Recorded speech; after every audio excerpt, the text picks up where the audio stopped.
Bigger, bolder, faster. Going to the maximum. I'm going to the maximum. Hi guys, I think we have a lot of seats, so I feel like I'm very distant from them, but I feel like that may be fine because our topic today is very controversial and that creates some sort of like pressure for them to answer our questions. But before we start with our fireside chat for this afternoon, I'd like to ask everyone to stand up and I'll be asking you guys questions first. These are easy questions. You sit down when you don't have what I'll ask. So please stand up for a bit.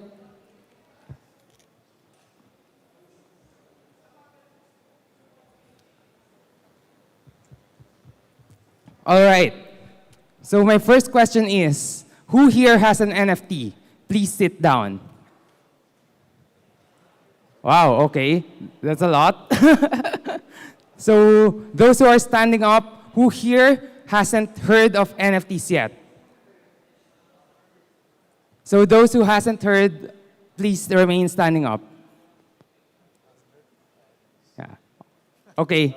All right. So I'm just trying to gauge our audience in That was terms of pretty like good, their. actually. It was good to see kind of the survey of the crowd where people are at, because for us, it's like we don't know what you guys know or don't know. So Yeah, that was really exactly, good. exactly. So that we know like if they're into NFTs, if they're aware of NFTs, if they're aware of like what's happening in the industry, because that's where we'll be starting. So before I ask you questions, just to level the playing field, just a few background. So in 2021, NFTs took the world by storm. According to Footprint Analytics, the total trading volume of NFTs was 21.5 billion by the end of 2021. That's a 200 times jump versus the 120 million trading volume in 2020.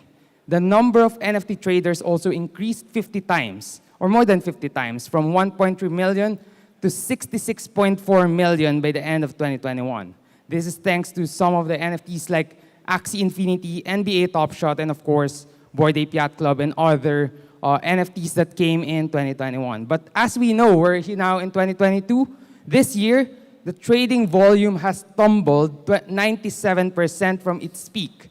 It's been reported by some financial publications like Bloomberg in their reports in terms of NFTs and crypto. Reuters has also reported that the NFT trading volume has declined 60% from Q2 to Q3. So we're seeing that there's constant decline from Q1 until now we're in Q4. And the average sale has also went down by 92%. So the first question is, so are NFTs dead? Should I take that? All right. So that is 97% down from the year before. Wow. Yeah. Well, it sure looks like they're dead. But let's talk a little bit more about what NFTs actually are and the technology behind them, rather than those art collections that took the market by storm. And everybody was speculating with it. Everybody was in it to make some money. People were getting in order to buy something that they can flip for some more money in 2 days or 3 days. As we know, the Web 3 years are like dog years. So Yeah. 7 years to 1 year in normal world. So I really do believe that those types of NFTs that took the market by storm are probably, maybe not dead, but surely way corrected to where they would be. But let's just remember that the technology behind NFTs is we're just scratching the tip of the iceberg here, with what's been happening for the last 2 years. So in terms of the technology, I think that this is just starting to evolve. So I would definitely say that they're not dead as NFTs. Just this particular type of NFTs is going, way down, because they're just like the tulip roots or whatever. They got over speculated with, and people are just, a lot of people lost a lot of money. So those types of NFTs, I would say, are dead. But the big train of NFTs is we're just seeing the headlights now. It's just going to be coming for the next sort of 5 to 10 years. who knows, we're probably not going to even call them NFTs anymore. They're probably going to get their own names depending on the category that they fall under. So I believe that, they're just coming to life now. We haven't seen nothing yet. Yeah. So Interesting if you want to answer. elaborate a little more on that. I'm gonna take a different take on this because people say NFTs is dead, and even if you were to say 97% drop, and I presume that you're referencing NFTs that are PFPs, that marketplace, because I just gave a talk about PFPs and the future of PFPs with BAYC. Yeah. We're both BAYC holders. The potential of PFPs have actually not even been scratched as well. So if you're going to tell me that the PFP NFT is dead, that for sure, I can look you straight in the face and that is not the case. Now, how we referenced it and how we experienced it, where there was, 20 collections per day dropping, that certainly was a phase that we're not going to see again. So some of the gains that you saw, 100% gains, 100x gains, 1,000x gains, that I can say that we probably have gone through that cycle. But I will say that, whenever I come up and speak, I'm always referencing how NFTs reference human behavior. What that means is human behaviors will always be driven by greed, fear, love, passion. NFTs are the epitome of this Web3 the technology use or the application is fundamentally human behaviorally driven through culture, through music, arts. Everything that we see and we experience has some root in that. So when you talk about the PFP, it's identity. We all have identities. We'll all need identities in the future, whether it's in a 2D format, in a 3D format, or even on stage. So for me, I still see that we have not actually scratched the full entire surface of what a PFP can actually do. A PFP also has potential to be a brand and a license. I am branding my ape as a sub-brand of the BAYC brand. People have barely started to understand what's going on here. And you see the potential. Born in Hungary, hamburger joint. Jenkins of LA, he is now represented by a Hollywood agency. So yes, I'll concede that iteration or that sequence, we probably are not going to see that again. But I will say we will see that recycle and repeat again on the next wave up. Greed and fear and all those things will come into play. Other PFP projects or some kind of project will come in and the same sequence will happen. But the ones that really stick around, the ones that create value, those are never going to go away. They're here to stay. That's exactly what I was saying there. I think that the greed part made a lot of projects get praised and get a lot more than they were actually worth. And they were not supplying. The problem is that a lot of those projects did not supply enough value with them. They did not have a utility for their communities to go behind. They only had a Discord channel or a Twitter account that was posting information. And people thought that gathering behind this, they all had very beautifully laid out roadmaps saying that, oh, we're going to build a metaverse, we're going to do this, we're going to do that. And once the prices started collapsing, their founders were nowhere to be found.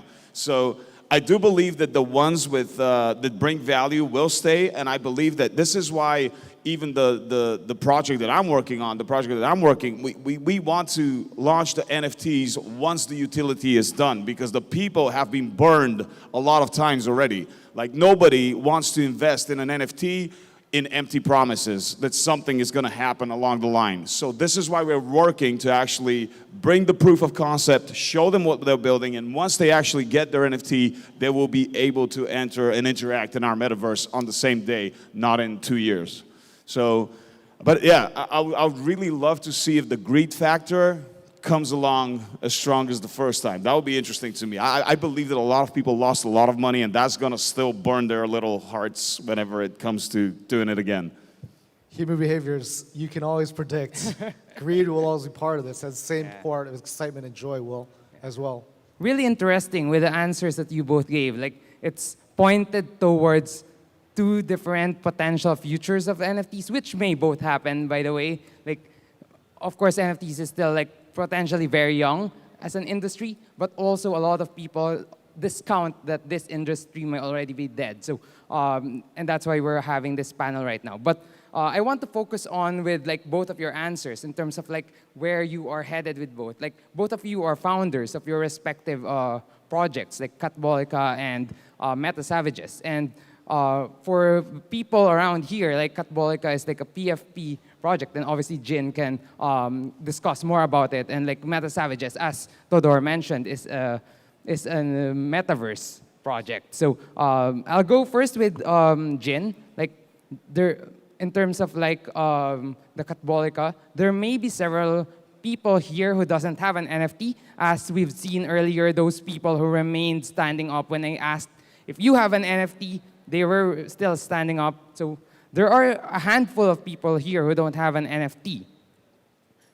Why do you think Catbolica should be their first NFT? Like, try to convince them. Like, I've seen it in OpenSea. The cheapest right now is around $50. So, like, why should they buy Catbolica as their first NFT? Well, I'll preface that by saying that my biggest pet peeve, and we're at Fireside Chat, we're supposed to make our opinions known and kind of be controversial. We're talking about actually throwing chairs at each other just to get you guys entertained. But my biggest peeve is when someone says NFTs are a scam. So controversial, I'll say, every time I hear that someone say that, I already know either they're ignorant or uninformed, probably more uninformed than ignorant. Because first of all, NFTs is a technology. It can't be a scam. All right, so that's just the start. On the flip side of that, anyone comes up to you and says, I'm an NFT expert, walk away. That's not someone you want to be dealing with, because we are all in the process of developing, discovering, and figuring that out. One of the things that we are really emphasizing is that from a Catbolica standpoint really is ownership in NFTs, the power that NFT has to convey ownership. That's what differentiates Web 1, Web 2, and Web 3. Web 1, read only. Web 2, read and write. Web 3, read, write, and own. The ownership aspect of this, people still do not understand the implications of what ownership means for a brand if you have partial ownership of that. If you own part of Marvel, you have a stake in that. NFTs is different. We're not equity partners in the brand, but we still have stake in it because we now own the NFTs. So for us, ownership actually is very, very limited concept that we're all still trying to understand, but it's only level 1. You buy an NFT, you have ownership. You sell your NFT, you've lost ownership. Done. We're really looking at if you can buy and own an NFT, but if you can also create the NFT, be part of the creatorship process, that is different. That is sticky. I created something. If I sell it, I can still say that I created it. There's a creator economy, there's a creator element to this whole entire thing that we're talking about here that is so powerful. This is really at the human core. We all want to create something. We want to show the value that we carry, and that's in a creative process. So what we're trying to do in terms of differentiation is creating tools for creators to be able to create their own NFTs within our ecosystem, and in that way, they become part of the co-creatorship. So that's something we're really focusing on, not just from Catbolica, coming here and sharing this with you guys, how much further NFTs really have to go. That's some elements of how each individual person in the room here can participate and be part of this, alongside developers who are actually doing the tech, the finances, the community building, all that kind of stuff. This is where community, as you hear jargon, is formed and created, is when we co-create. Thank you. That's a very great answer. It's like involving your community, like they're also owners. And I think that's what makes a lot of the NFT projects, or maybe the communities, really stick in terms of like them continuing to be part of the community. Now let's go to Todor. I read that Meta Savages is, of course, a metaverse project, and that you are building it like in terms of all the utility, the metaverse, its functions, before opening it. Yes. So when is the mint? So we're looking to have that at the end of April. That's the date that we're going towards. And we've really, as I said in one of the panels this morning, for me, the metaverse has to be an alternative universe. I mean, if it only has like one aspect to it, such as a game or something like that, that's not a metaverse to me. It's a game. The thing that makes it a metaverse is because it's a place where you can virtually spend the time doing things that you would do in real life, hang out with people in real life. So this is why we started building it. I just want to touch on something that Jin said here.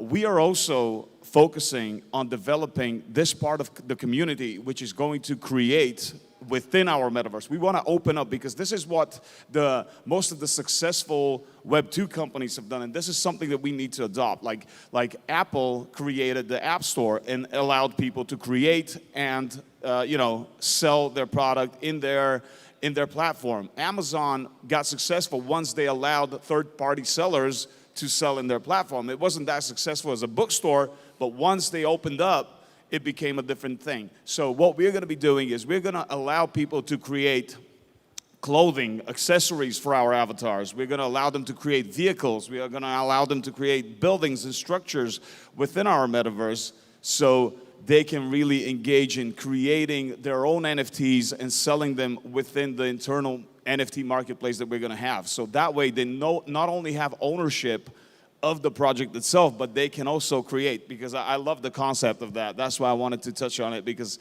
we are also really working on something like this. So yeah. Yeah, I'd like, oh, sure. When mint. Yeah,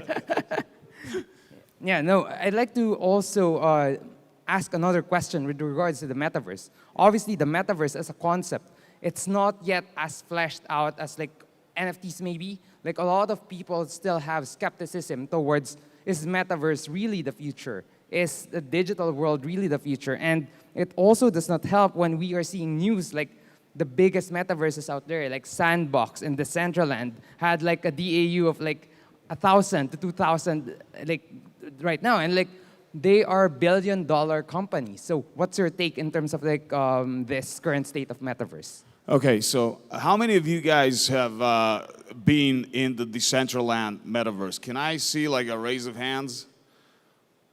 Okay, so there you go. That's it's pretty informative show of hands here. And how many of those of you that raise your hands think that it sucks? And there you go.